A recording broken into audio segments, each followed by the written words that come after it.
Тэгээд араа сууж гин үү одоо.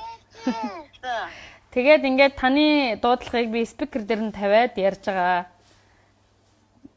Наач одоо тэгээд нэвтрүүлэг муу юм уу та нар уулзаад уучраад яваад байгаа юм. Гүйгүүд. Та байж байгаач би нэвтрүүлэгт ороод тань руу залгаж байгаа байхгүй юу? Тийм. Тэгээд манай тэгээд охин таныгаа уурлуулж гамдааж ясан үе зөндөө байдгаа. Тэгээд бас баярын өдөр тохиож байгаа. Охиныгаа уучлаарай. Миний ээж урт насалж удаан жаргад миний дэргэд л үргэлж байгаараа л гэж ээжтэй хэлмээр байна. Та нар баяраа тэмдэглээд байгаа юм биш үү? Зүгээр. Гүй ээж би нэвтрүүлэгт орж ин таныг ингээ хүмүүс сонсож байгаа заяа. Яа эмэр. Наа чин баяраа тэмдэглэж байна. Би эмэр юус. Гүй ээж таа. Ээжүүд бол ээжүүд. Гүй ээж хөөе таныг ингээ хүмүүс сонсож байгаа учраас бити янз янзын юм яриад ээ.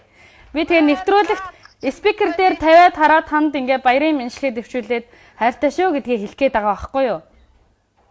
Би тэгээд надад ч надаа өөж идээд баяраа сайхан тэмдэглэдэг нэвтрүүлэг юм уу хаашаа. Яа та бити ингээд байл та. Тийм ээ штэ надад ч ойлгомжтой. Үгүй тэгээд би нэвтрүүлэгт орж ийн ээж ямар амар юм бэ? Яадаг нэвтрүүлэг тэгээд жоохон өөж иддэг нэвтрүүлэг юм аа хаашаа. Гайгүй. Энд хүмүүс хараад таныг сонсоод байна. Та болохгүй штэ ингэж. Намайг ингэж болохгүй.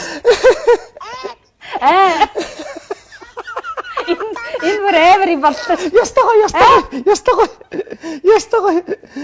Бэнэ. Хайртай шүү ээж нөхөндөө. Амнаа авна. За тэгээд имэдэ уцаагч. Яар аим. Галаа ийм болно гэж байх. Бэнэ. Гой. За тэгээд ээж охин тандаа хайртай шүү. Урт насалж удаан жаргаарэ гэж хэлэх гээд. За баагаараа